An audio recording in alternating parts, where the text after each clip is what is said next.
नमस्ते, मैं रोमी आयुर्वेदाचार्य आप सभी का स्वागत करती हूँ नेचर्स वे टू कनेक्ट में। कल के वीडियो में हमने बात की थी दिनचर्या और रात्रिचर्या के बारे में, लेकिन हम दिन में भोजन भी तो करते हैं। आज की वीडियो में हम चर्चा करेंगे सही तरीके और सही नियम से किस प्रकार भोजन करें कि आप स्वस्थ रह सकें। कहते हैं सही प्रकार से भोजन किया जाए तो ये सभी बीमारियों को ख़त्म करता है, और यदि कोई स्वस्थ व्यक्ति सही तरीके से भोजन करता है तो ये उसके स्वास्थ्य को बनाए रखता है। एक स्टेटमेंट आपने सुनी ही होगी, eat breakfast like a king, lunch like a prince and dinner like a beggar. आज हम इस कहावत को सिद्ध करके दिखाएंगे कि इसके क्या मायने हैं। जैसे कि हमने चर्चा की है, हमारा सवेरे 6 से 10 बजे का काल कफ का काल कहा जाता है, और 10 से लेके 2 बजे का काल हमारा पित्त का काल होता है। पित्त मतलब डाइजेशन के लिए सबसे अच्छा काल।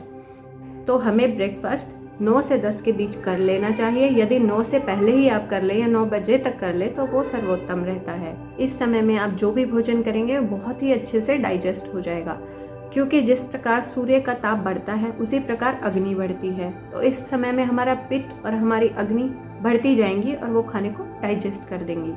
दूसरी आती है हमारे लंच की बात। लंच 12 से 2 के बीच हमें कर लेना चाहिए। सर्वोत्तम होगा अगर 1 बजे किया जाए। इसका कारण है 12 से 2 बजे तक हमारा पित्त का ही काल रहता है, हमारी अग्नि तीव्र होती है, और उसके बाद आने वाला जो काल है जो 2 से 6 बजे का होता है वो वात का काल आ जाता है। जितनी मात्रा में आपने मॉर्निंग में ब्रेकफास्ट किया उससे कम मात्रा लंच की रखिए, क्योंकि 12 से 2 का काल तो पित्त का काल है, लेकिन जो आने वाला काल है 2 से 6 बजे का वो हमारा वात का काल है। मेन हमारा डाइजेशन होता है पित्त के काल में, तो इसमें कम क्वांटिटी लें ताकि 12 से 2 के बीच जब आप लंच करेंगे तो वो डाइजेस्ट होना स्टार्ट हो जाए। फिर जब वात का काल आएगा तो वो धीरे धीरे डाइजेस्ट हो जाएगा, और जिस प्रकार सूर्य का ताप घटता जाएगा उसी प्रकार फिर अग्नि भी हमारी कम होती जाएगी। फिर जैसे जैसे शाम होने लगती है सूर्य का ताप कम होता है, साथ के साथ हमारी शारीरिक अग्नि भी कम होने लग जाती है। तो हमें अगर डिनर करना है तो हमें सूर्य अस्त होने से पहले कर लेना चाहिए, क्योंकि उस समय मंद मंद अग्नि ज़रूर होती है। तो लाइक अ बैगर बहुत ही कम क्वांटिटी में आप खाना लीजिए। और एक महत्वपूर्ण बात है, खाना खाने के बीच में कम से कम आप 3 घंटे का गैप रखिए। आजकल के लोग क्या करते हैं, आपने भोजन किया उससे आधे घंटे बाद 15 मिनट बाद कुछ ना कुछ दोबारा से खा लेते हैं, जो बिल्कुल ही गलत तरीका है। इससे हमारा पहले वाला खाना भी नहीं पचता, और जो आप ऊपर से दोबारा से दे रहे हैं वो भी डाइजेस्ट नहीं होता। अगर हम खाना खा रहे हैं, हमने खाना खाया, हमारी अग्नि उस खाने के हिसाब से सेट हो जाती है कि अब हमें इस खाने को पचाना है, लेकिन आपने आधे घंटे बाद फिर से खा लिया। अब अग्नि तो उसी को पचा रही है, लेकिन आपने जो ऊपर से खाया वो डाइजेस्ट नहीं होगा और वो आपके पेट में एज इट इज़ रहेगा।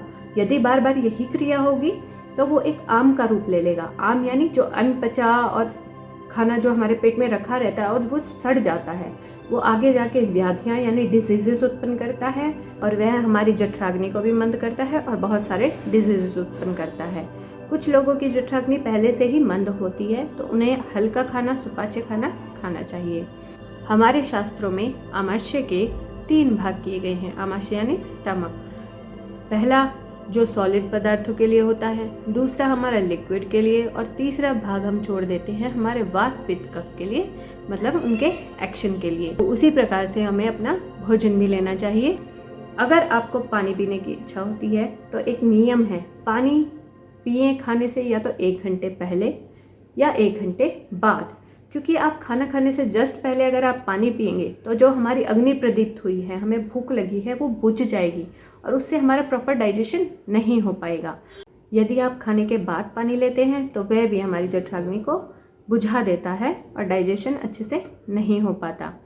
यदि आपको खाना खाने के बाद मीठा खाने की इच्छा होती है तो या तो आप नेचुरल स्वीटनेस ले सकते हैं, यानी हमारे फ्रूट्स, या फिर अच्छा होगा कि आप गुड़ लें। गुड़ हमारे डाइजेशन को और भी ज़्यादा इम्प्रूव कर देता है। हमारी प्रकृति ने मानव शरीर इस प्रकार से बनाया है कि वह हर चीज़ का संकेत देती है। यदि आपने भोजन कर लिया तो हमारा आमाशय संकेत कैसे देता है? उद्गार के थ्रू, यानी डकार। अगर हमें खाते खाते डकार आ जाए तो ये संकेत होता है कि आपका पेट भर चुका है और अब आपको खाना खाना बंद कर देना चाहिए। अब खाना खाने के बाद हमेशा ही कफ का आधिक्य हो जाता है, यानी कफ हमारा बढ़ जाता है, जो हमें निंद्रा लाता है, यानी नींद लाता है। खाना खाते ही हमें भारीपन महसूस होता है, हमें नींद आती है, लेकिन हमें उस समय नहीं सोना चाहिए। सिर्फ ग्रीष्म ऋतु यानी मई, जून, जुलाई, ये 3 महीने ऐसे हैं जिसमें आप दिन में सोइए तो कोई दुष्प्रभाव नहीं होगा। अन्य ऋतुओं में अगर आप सोएंगे तो वह आपके दोषों को बढ़ा देता है। लेकिन अगर आपको बहुत ही थकावट महसूस हो रही हो या सोना ही पड़ेगा ऐसा महसूस हो रहा है, तो इसका भी एक तरीका है कि आप एक चेयर पे बैठ जाइए और एक शॉर्ट नैप लीजिए। चेयर पे बैठ के अगर आप नैप लेंगे तो वो कोई दुष्प्रभाव नहीं डालेगा। खाना खाने के बाद जनरली हमारा कफ बढ़ जाता है, जिससे शरीर में भारीपन आता है और उसके बाद नींद आती है। लेकिन हमें खाना खाने की तुरंत बाद नहीं सोना चाहिए। यदि हम खाना खाने के बाद सोते हैं तो हमारा सभी दोष कुपित हो जाते हैं, हमारे हृदय पर दुष्प्रभाव पड़ता है, हमारे शरीर में मोटापा आता है, विभिन्न प्रकार की बीमारियां हमें लग जाती हैं। इसलिए हमें खाना खाने के बाद कभी नहीं सोना चाहिए और हमें दिन में भी नहीं सोना चाहिए। सिर्फ एक ऋतु जो है ग्रीष्म ऋतु, यानी मई, जून और जुलाई के महीने, सिर्फ इन्हीं में आपको दिन में सोना चाहिए। अन्यथा अन्य किसी ऋतु, अन्य किसी मास में आप सोएंगे तो वह आपके दोषों को बढ़ा देगा या उससे डिजीजेस उत्पन्न हो जाएंगे। अगर हम खाना खाने के बाद हमें लेटना है या कोई असमर्थ आदमी है जो घूम नहीं सकता, वैसे तो हमें घूमना चाहिए, और अगर कोई नहीं घूम सकता तो उसे 100 कदम चलना चाहिए। 100 कदम चलने के बाद बाई करवट पे लेट जाएं या फिर आप वज्रासन की अवस्था में बैठ जाएं। ये है हमारे भोजन करने के तरीके। भोजन की मात्रा ना अति रखनी है ना ही कम रखनी है, एक प्रॉपर अमाउंट में हमें खाना चाहिए। ना तो मात्रा से अधिक खाइए ना मात्रा से कम खाइए, और स्वस्थ रहिए। सही मात्रा में खाया गया भोजन बहुत सारी बीमारियों को दूर रखता है, या कोई बीमार होता है तो उसे ठीक करता है। इसलिए भोजन का हमारे जीवन में बहुत ही महत्व है।